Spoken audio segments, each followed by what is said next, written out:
6-year-old Maya Williams clutched her teddy bear closer to her chest as she watched the rain splash against the towering windows of the Grand Metropolitan Hotel's marble lobby. She'd been sitting quietly in one of the plush velvet chairs for 20 minutes, waiting for her daddy to finish his important meeting upstairs, when the scary man in the expensive suit started yelling, "Excuse me." The man's voice boomed across the elegant lobby, causing several guests to turn and stare. "Hotel management. I need hotel management immediately." Maya looked up from her coloring book to see a tall, imposing man in a navy blue suit striding toward the front desk with a kind of angry energy that made her stomach feel funny. His face was red with indignation, and he was pointing directly at her with a manicured finger that looked sharp enough to hurt someone. "Sir, how may I assist you?" asked Jennifer, the young desk clerk who had been so nice to Maya earlier, giving her extra crayons and telling her she liked her pretty pink dress. "You can assist me by explaining why there's an unaccompanied child loitering in your lobby," the man said, his voice dripping with a kind of authority that suggested he was used to being obeyed without question. "This is the Grand Metropolitan, not a daycare center." Maya felt her cheeks burn with embarrassment as other guests began staring at her. She hadn't been loitering. She'd been sitting quietly, coloring pictures of butterflies and waiting for Daddy like he told her to. She hadn't bothered anyone or made any noise. "Sir," Jennifer replied carefully, "the young lady is a guest of the hotel. She's waiting for her father, who is—" "I don't care who she's supposedly waiting for," the man interrupted, his voice rising loud enough to echo off the lobby's soaring ceiling. "Look at her. Does she look like she belongs in a 5-star establishment?" Maya looked down at herself, confused about what the mean man was seeing that made him so angry. She was wearing her favorite pink dress with the sparkly butterflies, the one Daddy had bought her for her birthday. Her hair was neatly braided with matching pink ribbons, and she was holding Mr. Snuggles, the teddy bear that went everywhere with her. "Furthermore," the man continued, his voice taking on the kind of cruel edge that made Maya want to hide behind her teddy bear, "I paid $1,500 a night for a suite in this hotel because I expected a certain caliber of clientele. I shouldn't have to share common spaces with people who clearly don't understand the standards expected in an establishment of this quality." Have you ever been made to feel like you don't belong somewhere, simply because of who you are rather than anything you've done wrong? The racist implications in his words weren't lost on the adults in the lobby, even if Maya didn't fully understand why the man's tone made her feel small and unwelcome. She could see other guests looking uncomfortable, some whispering to each other about the scene unfolding in front of them. "Sir," Jennifer said, her voice growing firmer, "I assure you that all our guests are welcome in the lobby regardless of—" "Don't give me corporate policy nonsense," the man snapped. "I'm Richard Sterling, and I don't think you understand who you're dealing with. I own Sterling Industries. I'm worth more than this hotel makes in a year, and I expect my concerns to be addressed immediately." Richard Sterling. Maya had heard that name before, though she couldn't remember where. He was standing over her now, his shadow making her feel even smaller as he continued his tirade about her presence in his hotel.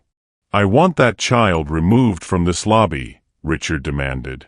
"She's obviously here without proper supervision, probably wandering in from the street.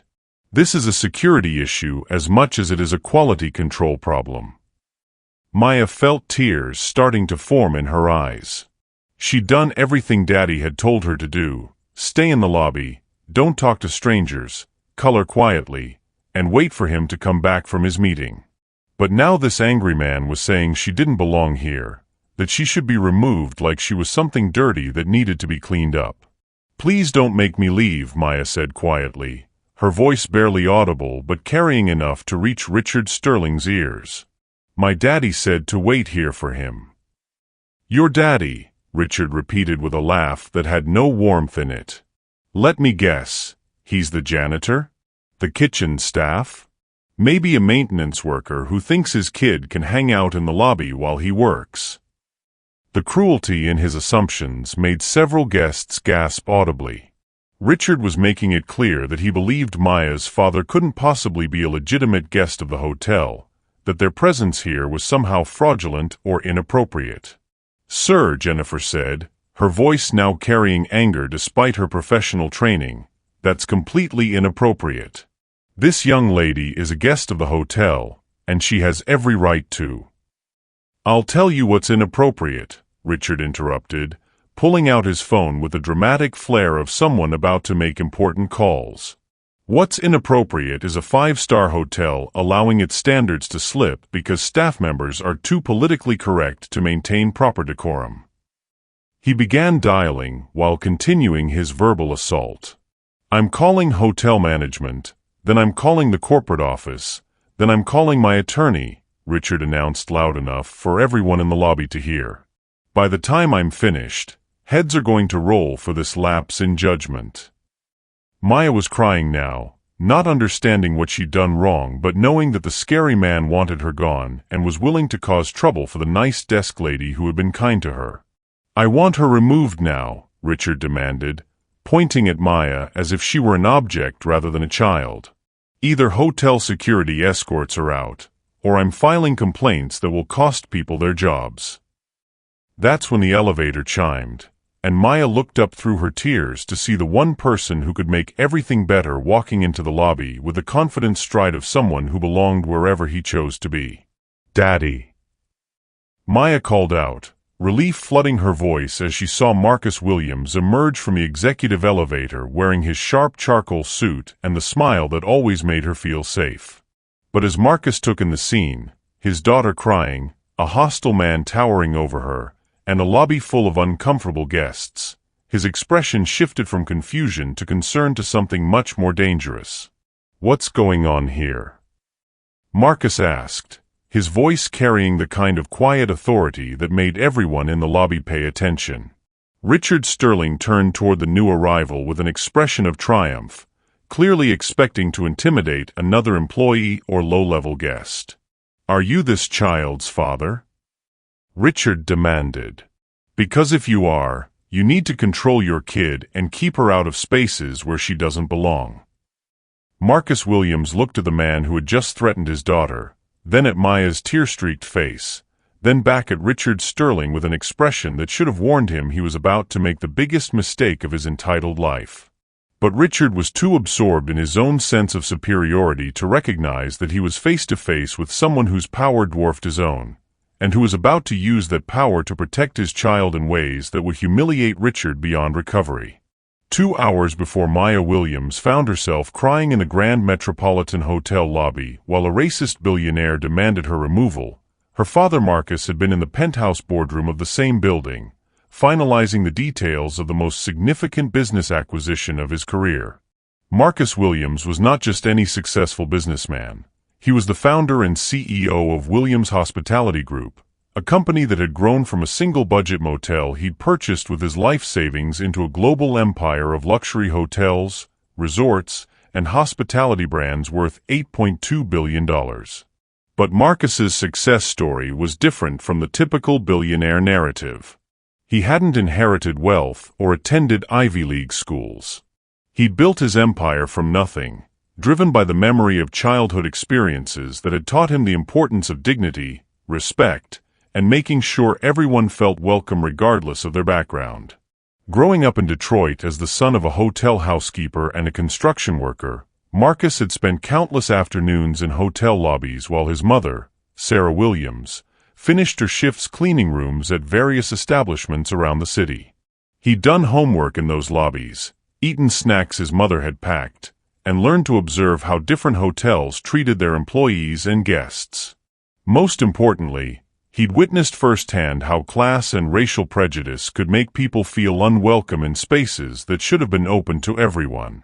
"Baby," his mother had told him during one particularly difficult day when a hotel manager had made her feel ashamed for bringing Marcus to work, "someday you're going to be in a position to make sure that no child ever has to feel like they don't belong somewhere just because of who their family is."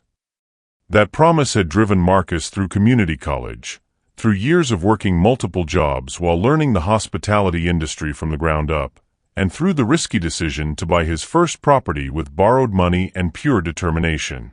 Williams Hospitality Group had succeeded not just because of Marcus's business acumen, but because of his commitment to creating hotels where every guest, regardless of their race, economic background, or social status, was treated with respect and dignity. The company's mission statement, which Marcus had written personally, read, "Every person who enters our properties should feel valued, welcomed, and respected." Hospitality is not just about luxury, it's about humanity. But Marcus's greatest pride wasn't his business empire. It was Maya, the 6-year-old daughter who had transformed his understanding of what success really meant. Maya had been born 3 years after Marcus's wife, Dr. Keisha Williams, had died in a car accident, leaving Marcus to raise their infant daughter alone while managing a rapidly expanding business empire. The early years had been overwhelming as Marcus struggled to balance his responsibilities as a single father with the demands of running a global company. When you're building an empire while raising a child alone, how do you ensure that your success serves your family rather than consuming it? But Maya had been the joy that made every challenge worthwhile. She was brilliant, curious, and possessed of the kind of natural warmth that made everyone around her smile. She asked thoughtful questions about the hotels they visited, drew pictures of the places they traveled together, and had an uncanny ability to remember the names and personal details of every employee they met. Marcus made sure that Maya understood her privileged position came with responsibility. She visited the children's hospitals that Williams Hospitality Group supported, helped pack care packages for families staying in their Ronald McDonald House partnerships, and was learning that wealth was a tool for helping others rather than a reason to feel superior to them. The acquisition meeting that had brought them to the Grand Metropolitan Hotel today was significant because it represented the completion of Marcus's long-term strategy to own and operate hotels in every major market where discrimination against minority guests had historically been a problem. The Grand Metropolitan was the crown jewel of the Henderson Hotel Group, a collection of properties that Marcus had been pursuing for 3 years. Henderson's owners had initially refused to sell, partly because of their resistance to what they viewed as Marcus's overly progressive approach to hospitality management. But Henderson Hotel Group had been struggling financially, and Marcus's offer of $1.2 billion for their portfolio of 12 luxury properties had finally overcome their reluctance to sell to someone they privately considered an upstart who didn't understand traditional hospitality standards. What Henderson's previous owners didn't realize was that Marcus had been carefully documenting incidents of discrimination at their properties for years, building a case for why new ownership was necessary to protect both guests and employees from the kind of prejudice that still plagued parts of the hospitality industry. The Grand Metropolitan, in particular, had a troubling history of incidents where guests of color had been made to feel unwelcome through dress code enforcement that was selectively applied, lost reservations that mysteriously disappeared when certain guests arrived, and staff training that emphasized maintaining clientele standards that were clearly racist in intent if not in explicit policy. Marcus's acquisition of Henderson Hotel Group would allow him to immediately implement comprehensive anti-discrimination policies, retrain staff to provide genuinely inclusive service, and ensure that the properties became examples of how luxury hospitality could be both exclusive in quality and inclusive in accessibility. The irony of what was happening in the lobby, his own daughter being subjected to exactly the kind of discrimination he'd spent years fighting, was not lost on Marcus as he processed the scene before him. Maya had accompanied him to the hotel because it was a Saturday, and Marcus tried to never let business completely consume their weekends together. She'd been excited to see the new hotel, and had brought her coloring book and Mr. Snuggles to keep herself entertained while Daddy finished his boring grown-up meeting. Marcus had left Maya in the lobby because it was supposed to be a safe, supervised space where she could wait comfortably while he completed the final paperwork that would make Williams Hospitality Group the owner of the very building where they stood. He'd specifically chosen to conduct the final signing ceremony in the Grand Metropolitan's penthouse boardroom because he wanted Maya to be present for the moment when he officially acquired the property, a symbolic completion of his mother's promise that her son would someday be in a position to ensure that every child felt welcome in places that should serve all people with dignity. Instead, he'd returned to find his daughter being terrorized by exactly the kind of entitled bigot whose behavior had inspired Marcus to build his empire in the first place. Richard Sterling represented everything Marcus had been fighting against: the assumption that wealth granted the right to dehumanize others, the belief that luxury spaces should exclude rather than welcome, and the casual racism that treated people like Maya as inherently unworthy of respect. But what Richard Sterling didn't know was that he'd just targeted the daughter of the man who now owned the hotel, who had the power to ban him permanently, and who had built a $8.2 billion empire specifically to ensure that children like Maya never had to endure the kind of treatment Richard was inflicting. Marcus Williams was about to give Richard Sterling a master class in the difference between having money and having power, and in the consequences of attacking someone's child and their own property. The first humiliation came when Richard Sterling, emboldened by what he assumed was his superior social and economic position, decided to publicly dress down Marcus Williams in front of the entire lobby, unknowingly attacking the owner of the very building where he stood. "So you're the father," Richard said, looking Marcus up and down with the kind of dismissive appraisal usually reserved for evaluating livestock. "I suppose you think your expensive suit gives you the right to let your child run wild in a respectable establishment." Marcus felt his jaw clench as he absorbed the casual disrespect in Richard's tone. He'd experienced this particular flavor of racism before, the assumption that his success was somehow illegitimate, that his presence in upscale spaces was tolerated rather than earned. "My daughter wasn't running wild," Marcus replied calmly, moving to kneel beside Maya and gently wipe the tears from her cheeks. "She was sitting quietly, waiting for me to return from a business meeting." "A business meeting," Richard repeated with a laugh that carried no humor. "Let me guess, you're here for a job interview? Maintenance supervisor? Maybe assistant manager if they're feeling generous." The assumptions were so wrong and so offensive that several guests in the lobby shifted uncomfortably, recognizing the racist undertones in Richard's comments even if they didn't know Marcus's true identity. "Daddy," Maya whispered, still clutching Mr. Snuggles, "the scary man said I don't belong here. He said you're not important enough to be in this hotel." Marcus felt something cold and dangerous settle in his chest as he heard his daughter repeat the words that had wounded her. Richard Sterling had made this personal in ways that went far beyond business discrimination. He'd attacked a child's sense of self-worth and security. "Baby girl," Marcus said softly, speaking directly to Maya while maintaining eye contact with Richard, "you belong anywhere you want to be. Don't let anyone ever make you feel small because of who you are." He stood up to face Richard directly, his 6'2" frame matching Richard's height but carrying himself with the quiet confidence of someone who had real power rather than just inherited arrogance. "Mr. Sterling," Marcus said, having recognized the name from various business publications, "I think you should be very careful about the assumptions you're making." "Assumptions?" Richard's voice rose with indignation. "I'm not making assumptions. I'm making observations. This is a luxury hotel, not a community center. There are standards to maintain." That's when Richard made his first major mistake, escalating his attack in ways that would provide Marcus with everything he needed to justify the consequences that were about to unfold. "Look around you," Richard said, gesturing toward the opulent lobby with its marble floors, crystal chandeliers, and priceless artwork. "This is a space for people who appreciate quality, who understand refinement, who can afford to be here without making other guests uncomfortable." The implication that Maya's presence made other guests uncomfortable purely because of her race was so blatant that even the hotel staff were staring at Richard with shock and disgust. When someone's prejudice is so deep that they can't recognize they're confessing to racism in public, how do you balance justice with your child's emotional well-being?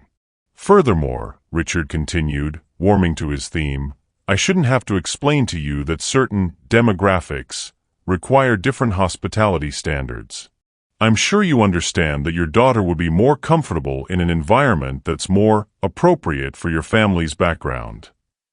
The coded language was becoming impossible to ignore.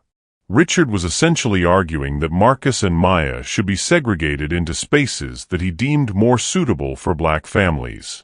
That's when Marcus made his first strategic move, a small act of defiance that would begin Richard's education about exactly who he was dealing with. "Jennifer," Marcus said, addressing the desk clerk who had been watching the confrontation with growing alarm, "could you please call hotel security? I think we have a guest who's disturbing other patrons with inappropriate behavior." Richard's face flushed red with anger at the suggestion that he was the one creating disturbance. "I'm disturbing other patrons?" Richard sputtered. "I'm the one trying to maintain standards in this establishment. I'm the one who belongs here." "Do you?" Marcus asked quietly, his voice carrying just enough edge to suggest that Richard's assumptions about belonging might be more precarious than he realized. "Do I what?" Richard demanded. "Do you belong here?" Marcus repeated.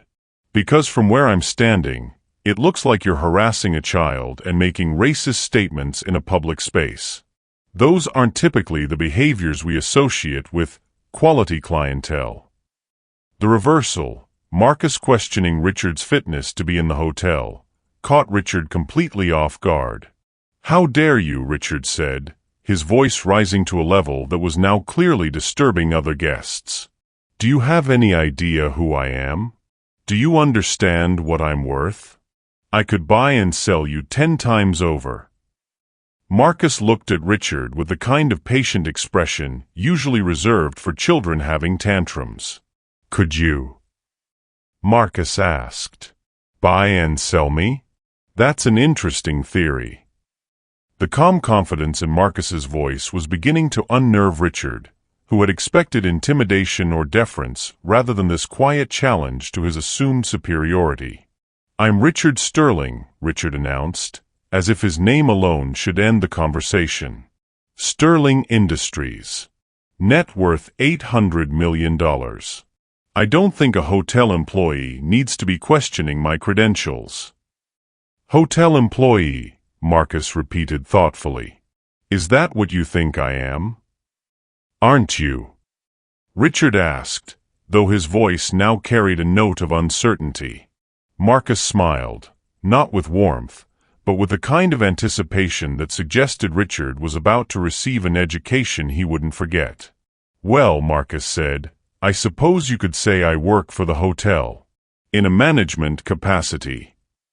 Before Richard could respond, hotel security arrived, 2 professional officers who immediately approached Marcus with the kind of respectful attention usually reserved for VIPs.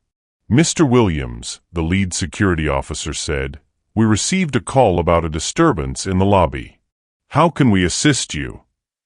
The deference in the security officer's voice, addressing Marcus as Mr. Williams with obvious respect, sent the first crack through Richard's confidence. "Actually," Marcus said, "I think we may have a guest who's been making other patrons uncomfortable with inappropriate comments and behavior. Could you please review the lobby security footage from the past 20 minutes?" "Of course, Mr. Williams," the security officer replied immediately. "We'll pull the footage and review the incident." Richard was staring at Marcus with growing confusion and alarm as he began to realize that the man he'd been dismissing as a low-level employee was being treated with the kind of respect usually reserved for hotel owners or major investors. "Wait," Richard said, his voice cracking slightly. "What did he call you?" "Mr. Williams."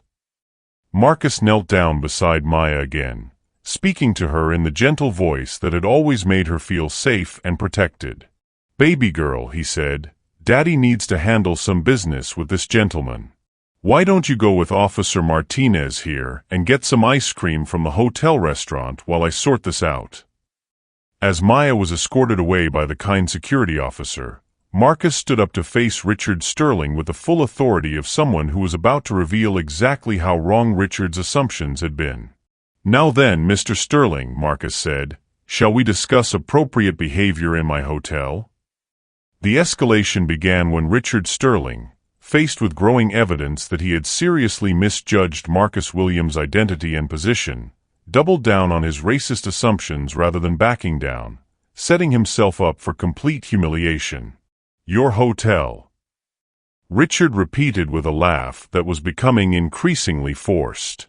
"Look, I don't know what kind of game you're playing, but I can see right through whatever scam you're running." Marcus watched with clinical interest as Richard's mind worked to reconcile the evidence before him with his fundamental belief that a black man couldn't possibly own a property like the Grand Metropolitan. "Let me guess," Richard continued, his voice taking on the condescending tone of someone explaining obvious facts to a slow child. "You're some kind of assistant manager or diversity hire, and you're trying to intimidate me by pretending to have more authority than you actually possess." The racist assumption that Marcus's position had to be the result of affirmative action rather than merit revealed the depth of Richard's prejudice and his inability to conceive that a black man could have earned success through competence and business acumen. "Mr. Sterling," Marcus said quietly, "you're making this much worse for yourself than it needs to be." "Worse for myself." Richard's voice rose with indignation. "I'm a guest in this hotel. I paid $1,500 a night for a suite. You can't intimidate me with whatever petty authority you think you have." That's when Jennifer, the desk clerk who had been watching the confrontation with growing amazement, made a decision that would accelerate Richard's downfall. "Mr. Sterling," Jennifer said, stepping forward with her tablet in hand, "I think there might be some confusion about the ownership structure of this hotel." "What are you talking about?" Richard demanded. "Well, sir," Jennifer continued, clearly enjoying what she was about to reveal, "you mentioned paying $1,500 a night to stay here, but I'm looking at our system, and I don't see any reservation under your name." Richard's face went pale as he realized that his attempts to establish his legitimacy as a guest might backfire if he couldn't actually prove he belonged in the hotel. "That's impossible," Richard said, though his voice lacked its earlier confidence. "I made that reservation through my assistant weeks ago." "What name would the reservation be under?" Jennifer asked with professional courtesy that barely concealed her anticipation. "Sterling. Richard Sterling. Check again." Jennifer made a show of scrolling through the reservation system, though Marcus could see from her expression that she was enjoying the theater of Richard's growing panic. "I'm sorry, Mr. Sterling," Jennifer said, "but I don't see any reservation under that name for the dates you mentioned. Are you sure you're staying at the Grand Metropolitan?" When someone's lies start unraveling in public, how do you balance justice with mercy for someone who has shown no mercy to others? The revelation that Richard might not even be a legitimate guest sent murmurs through the lobby as other patrons began to realize they were witnessing something more complex than a simple customer service dispute. "This is ridiculous," Richard shouted, pulling out his phone with the desperate energy of someone whose story was falling apart. "I'm calling my assistant right now to confirm my reservation." But as Richard dialed, Marcus noticed something that would provide the perfect opportunity to reveal the first twist that would begin Richard's complete humiliation. "Mr. Williams," came a voice from the executive elevator, "I have the final documents ready for your signature." Marcus turned to see Margaret Chun, the lead attorney from his acquisition team, approaching with a leather portfolio that contained the paperwork that would officially transfer ownership of the Grand Metropolitan Hotel to Williams Hospitality Group. "Thank you, Margaret," Marcus said, accepting the portfolio. "I was just dealing with a small guest services issue." Margaret looked at Richard Sterling, who was still frantically trying to reach his assistant on his phone, then back at Marcus with obvious understanding. "Ah," Margaret said with the subtle smile of someone who recognized they were witnessing poetic justice. "Would this guest services issue be related to the discrimination complaints we documented during our due diligence investigation?" The mention of discrimination complaints and due diligence investigation sent another wave of confusion through Richard's expression as he began to understand that Marcus's presence at the hotel involved far more than casual business. Discrimination complaints? Richard repeated, his voice cracking slightly. Oh yes, Margaret replied, opening her portfolio to reveal documents that made Richard's eyes widen with alarm. Williams Hospitality Group conducted a comprehensive review of guest complaints at all Henderson Hotel Group properties before finalizing the acquisition. She turned to Marcus with obvious respect. Mr. Williams, the Grand Metropolitan had 37 documented incidents of discriminatory treatment toward minority guests over the past 18 months. That's why the previous ownership was so eager to sell once your investigators completed their report. Richard stared at Margaret, then at Marcus, then back at Margaret as the pieces of a puzzle he couldn't solve began forming a picture he didn't want to see. Acquisition. Richard whispered. Oh, Margaret said, turning toward Richard with a kind of professional courtesy that made her next words even more devastating. I'm sorry, were you not aware that Williams Hospitality Group completed the purchase of the Grand Metropolitan Hotel this afternoon? She gestured toward Marcus with obvious pride. Mr. Williams is now the owner of this property, along with the 11 other hotels in the Henderson portfolio. The silence in the lobby was absolute as Richard Sterling processed what Margaret had just told him. The man he'd been dismissing as a diversity hire employee was actually the new owner of the entire hotel chain. Owner, Richard repeated, the word coming out like a death sentence. That's correct, Marcus said, his voice carrying the quiet authority of someone who no longer needed to prove his legitimacy. As of 2 hours ago, I own this hotel and every other property in the Henderson Group. Richard's phone slipped from his nerveless fingers and clattered on the marble floor as he realized the magnitude of his mistake. Furthermore, Marcus continued, my first act as owner will be implementing comprehensive anti-discrimination policies that will ensure no guest or employee ever again experiences the kind of treatment you just inflicted on my daughter. The word daughter hit Richard like a physical blow as he understood that he hadn't just been racist toward a random child. He'd attacked the daughter of the man who now controlled his ability to stay in any Henderson property. Mr. Williams, Margaret said, should I prepare the paperwork for Mr. Sterling's immediate removal from the premises? Marcus looked at Richard Sterling, a man who had spent the past hour making racist assumptions, threatening his daughter, and demonstrating exactly the kind of behavior that Marcus had built his empire to eliminate from a hospitality industry. Actually, Marcus said, I think Mr. Sterling and I need to have a conversation about appropriate behavior in my hotels before we decide on any permanent consequences. As hotel security closed in around Richard Sterling, and as the other guests in the lobby began to understand they were witnessing the complete reversal of power dynamics between a racist billionaire and the black hotel owner he tried to intimidate, Richard finally began to comprehend the scope of his miscalculation. He'd attacked a child, insulted her father, and revealed his racist assumptions in front of witnesses, all while standing in a hotel owned by the very man he'd been trying to humiliate. And Marcus Williams was about to teach him exactly what consequences looked like when someone with real power decided to protect their family and their values. The emotional breakthrough that would transform Marcus's response from simple business consequences to profound personal justice came when Maya returned from a hotel restaurant and asked a question that revealed the true impact of Richard Sterling's racist attack on her young mind. Daddy, Maya said, approaching Marcus with ice cream still on her face and Mr. Snuggles tucked under her arm, am I really not supposed to be in pretty places like this?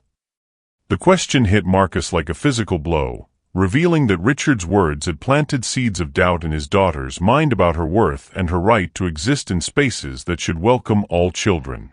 What do you mean, baby girl? Marcus asked, kneeling down to Maya's level despite the audience of hotel guests, staff, and security personnel who were watching the confrontation unfold.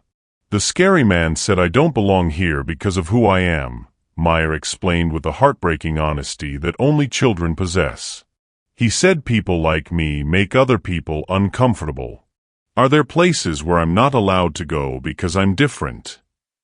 Marcus felt tears threatening as he realized that Richard's attack had forced his 6-year-old daughter to confront concepts of racism and exclusion that no child should have to understand. "Maya," Marcus said, his voice thick with emotion, "you belong anywhere you want to be. You belong in every beautiful place, every fancy hotel, every restaurant, every school, every opportunity that exists in this world." He looked directly at Richard Sterling, who was watching the father-daughter interaction with growing discomfort. "And anyone who tells you otherwise," Marcus continued, his voice growing stronger, "is wrong about everything that matters." But Maya wasn't finished processing the damage that Richard's words had inflicted. "Daddy, why did he think you weren't important enough to be here?" she asked. "Why did he think you were just a worker instead of someone who owns things? When your child asks you to explain racism in terms they can understand, how do you preserve their innocence while preparing them for a world that may not always see their worth?" The question forced Marcus to confront not just Richard's individual prejudice, but the systematic assumptions that made successful black men invisible or illegitimate in spaces where their presence challenged racist expectations. "Some people," Marcus said carefully, "have been taught to believe that people who look like us can't be successful, can't own businesses, can't be in charge of important things. They're wrong, but they believe it anyway." "But you do own important things," Maya said with the logic that children bring to adult contradictions. "You own lots of hotels. You help lots of people. You're smart and nice and good at business."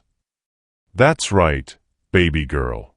And do you know why I work so hard to own hotels and help people?"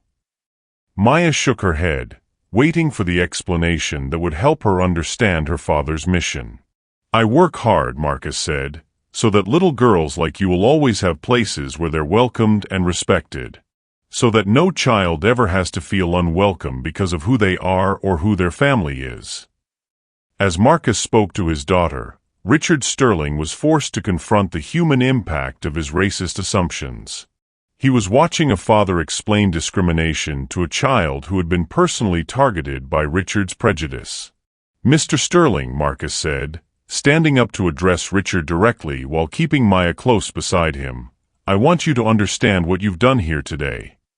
Richard, who had been silent since learning of Marcus's ownership of the hotel, finally found his voice.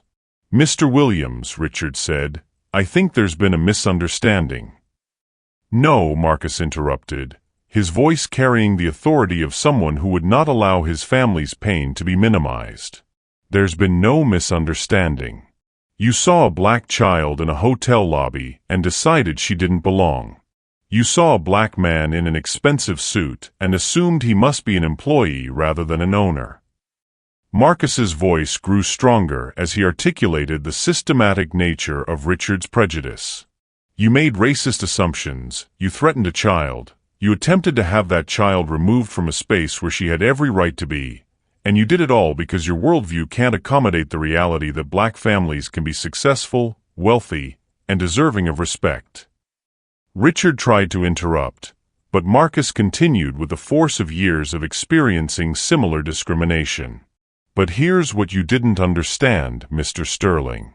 You attacked my daughter in my hotel.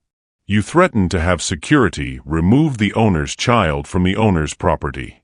You revealed your racist assumptions to a lobby full of witnesses while standing in a building that I now control." The scope of Richard's miscalculation was becoming clear not just to him, but to everyone witnessing the confrontation. "More importantly," Marcus continued, "you forced my 6-year-old daughter to question whether she belongs in beautiful spaces, whether her family is worthy of respect, whether she should feel ashamed of who she is." Marcus knelt down beside Maya again, speaking to her but ensuring Richard could hear every word. "Maya, I want you to remember this moment," Marcus said. "Not because it was scary, but because it's important. This man thought he could make us feel small because of our skin color. But what happened instead?" Maya looked around the lobby, at the hotel staff who were clearly showing respect and deference to her father, at the security officers who were waiting for Marcus's instructions, at the other guests who were watching Richard Sterling with obvious disapproval. "You showed him that we're not small," Maya said with growing understanding. "You showed him that you're the boss of this whole hotel." "That's right," Marcus said. "And do you know what that means?" Maya shook her head, waiting for the lesson that would transform this painful experience into empowerment. "It means that mean people who try to make us feel unwelcome will discover that we have the power to make sure they face consequences for their behavior," Marcus said. "It means that when someone tries to hurt our family, we have the strength and resources to protect ourselves and help other families too." He stood up and looked directly at Richard Sterling, whose face had gone from red with anger to pale with understanding. "Mr. Sterling," Marcus said, "my daughter just learned something very important about justice, consequences, and standing up to bullies. Now you're going to learn those same lessons." The transformation in the lobby was palpable. What had begun as Richard's attempt to intimidate and humiliate Marcus and Maya had become a teaching moment about power, dignity, and the protection of family. "Daddy," Maya said, tugging on Marcus's sleeve, "what happens to mean people who try to hurt kids?" Marcus smiled down at his daughter, then looked at Richard Sterling with an expression that mixed determination with something approaching pity.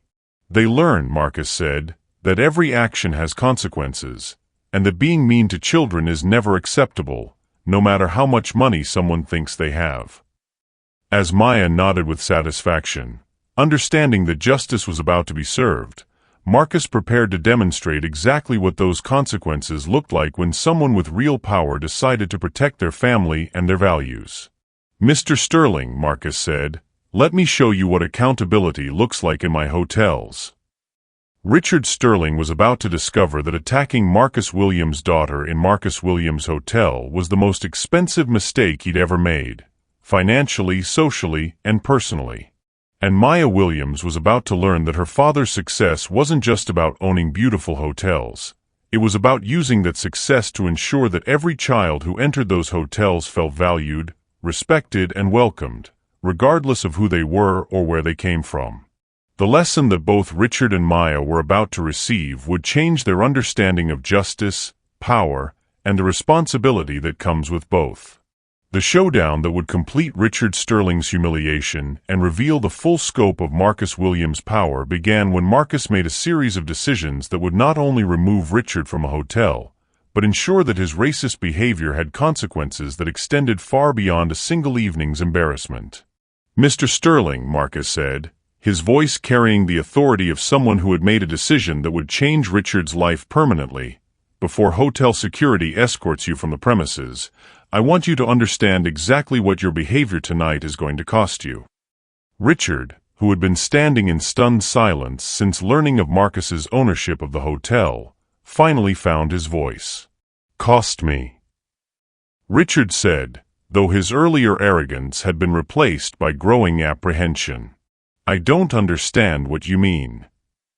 "I mean," Marcus replied, pulling out his phone with the deliberate movements of someone about to make very important calls, "that your racist attack on my daughter is about to have consequences that extend far beyond this hotel." He turned to address Margaret Chun, his attorney, who had been watching the confrontation with professional interest. "Margaret, I want a comprehensive review of all business relationships between Williams Hospitality Group and Sterling Industries.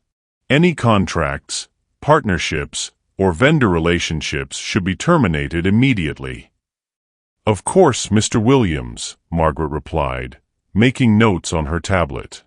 "I'll also prepare documentation of tonight's incident for potential legal proceedings." Richard's face went white as he began to understand that Marcus's power extended beyond just hotel ownership into business relationships that could affect Sterling Industries' operations. "You can't terminate business relationships because of a personal disagreement," Richard protested, though his voice lacked conviction. "I can terminate business relationships for any reason I choose," Marcus replied calmly. "But this isn't a personal disagreement, Mr. Sterling. This is documented discrimination against a child, witnessed by multiple hotel staff and guests." Marcus continued making calls that would demonstrate the full scope of his influence and the comprehensive nature of the consequences Richard was about to face. David? It's Marcus Williams. Yes, the hotel acquisition went smoothly. Actually, I'm calling because we've had an incident involving discrimination against my daughter by one of your board members. Richard Sterling from Sterling Industries. I thought you should know before tomorrow's Hospitality Industry Association meeting. The call revealed that Marcus's influence extended into industry organizations where Richard's behavior could affect his professional reputation and business relationships. Furthermore, Marcus continued after ending the call, I'm implementing an immediate ban on Richard Sterling at all Williams Hospitality Group properties worldwide. He turned to Jennifer at the front desk. Jennifer, please enter Mr. Sterling into our global security database with a permanent exclusion from all Williams properties. The notation should read banned for discriminatory behavior toward minor guest.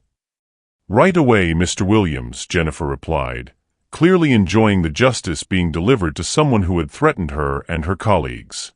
But Marcus wasn't finished demonstrating the scope of Richard's miscalculation.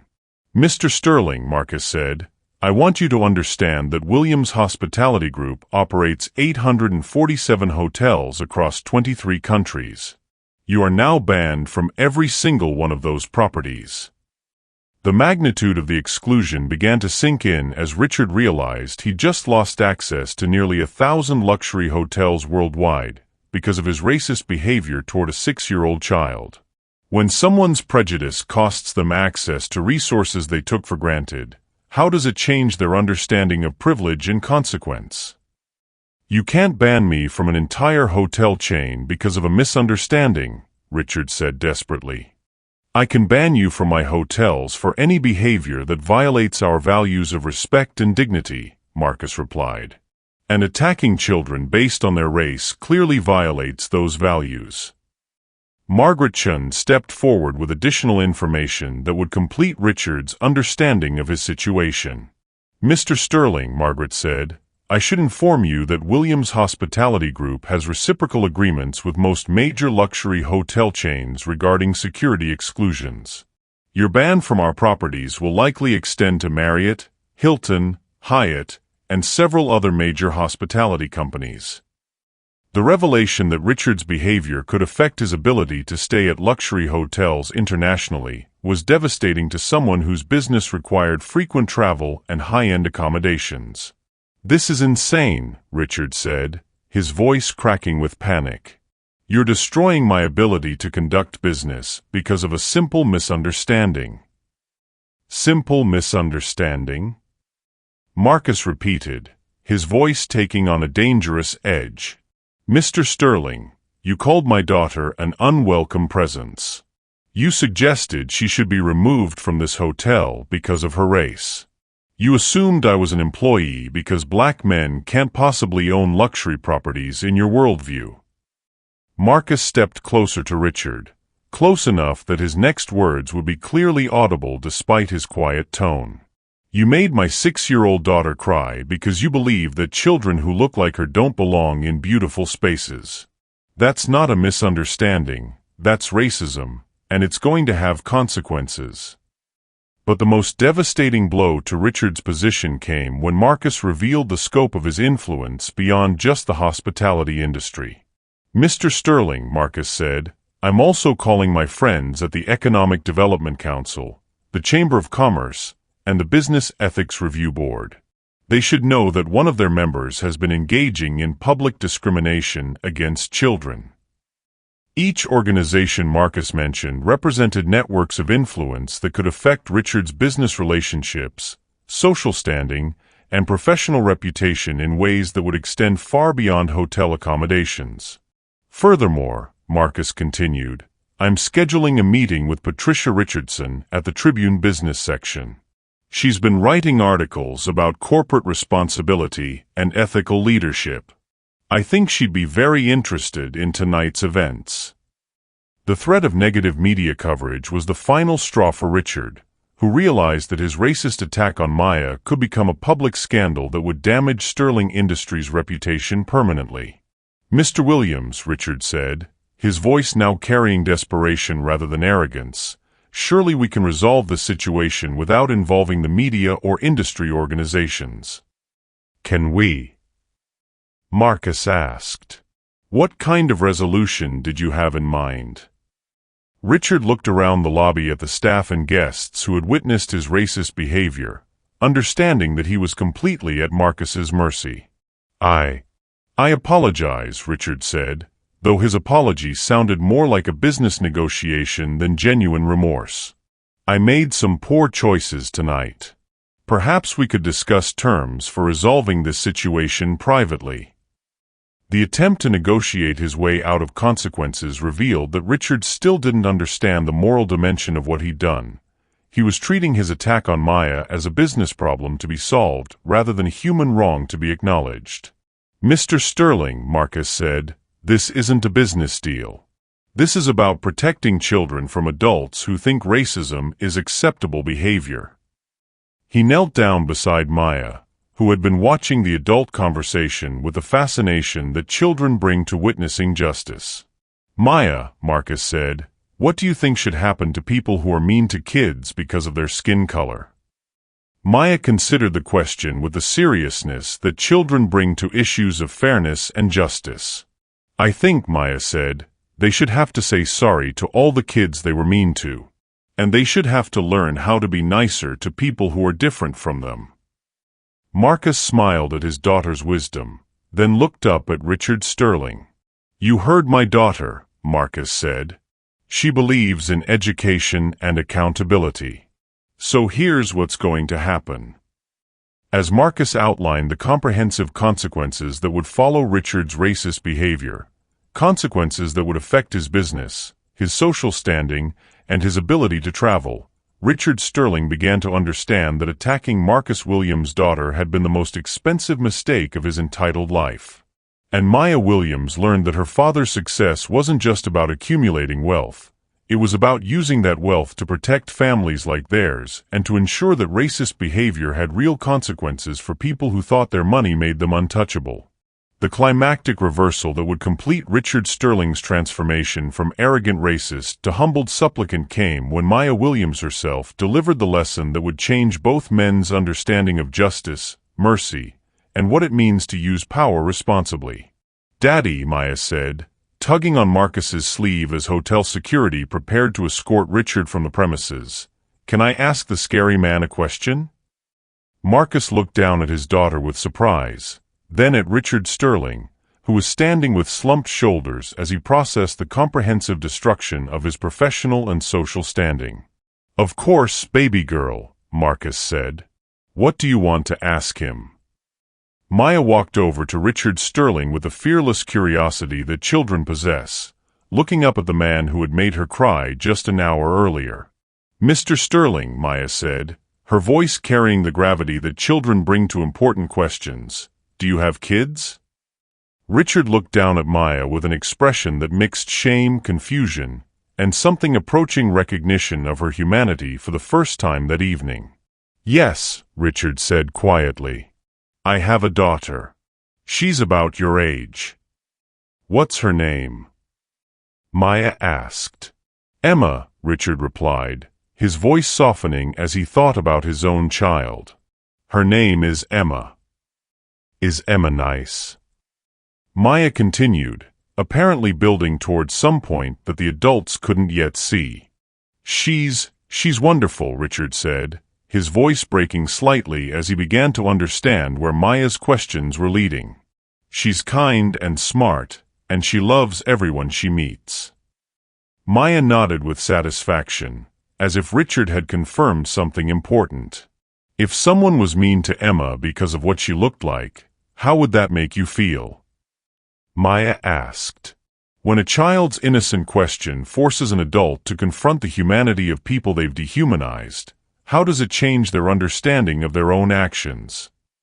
Richard Sterling stared down at Maya Williams, the 6-year-old girl he tried to have removed from a hotel, whose presence he'd called disturbing, whose father he'd dismissed as unworthy, and suddenly saw not a problem to be solved, but a child exactly like his own daughter Emma. It would. Richard's voice cracked as the full impact of what Maya was asking hit him. It would break my heart. Then why did you try to be mean to me? Maya asked with a directness that only children can bring to moral questions. Richard felt tears forming in his eyes as he confronted the simple, devastating logic of Maya's question. She was asking him to see her as he would want others to see his own daughter, as a child deserving of kindness, respect, and protection rather than hostility. I don't know, Richard said honestly, kneeling down so he could speak to Maya at her eye level. I think I forgot that you're just a little girl who deserves to be treated nicely. I forgot that you have feelings and a daddy who loves you, just like Emma has feelings and a daddy who loves her. The admission was more honest than anything Richard had said all evening, revealing a moment of genuine recognition rather than strategic apology. Are you sorry? Maya asked. Yes, Richard said, his voice thick with emotion that appeared to be genuine. I'm very sorry for being mean to you. I'm sorry for making you cry. I'm sorry for saying things that made you feel like you didn't belong in beautiful places. Maya studied Richard's face with the intense scrutiny that children use to evaluate adult sincerity. Daddy, Maya said, turning back to Marcus, I think Mr. Sterling is really sorry now. Can we help him learn to be nicer to kids like me? The question caught Marcus completely off guard.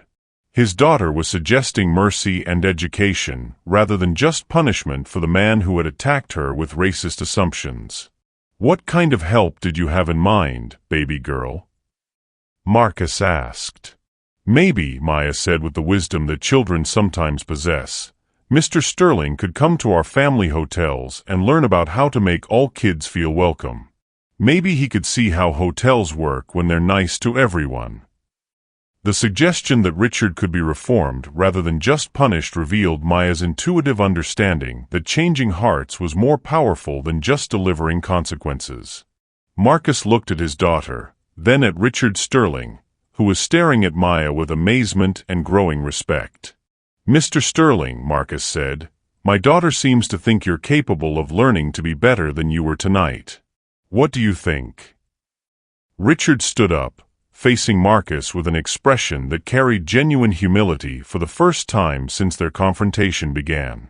Mr. Williams, Richard said, your daughter just taught me more about decency and forgiveness than I've learned in years of business school and corporate training.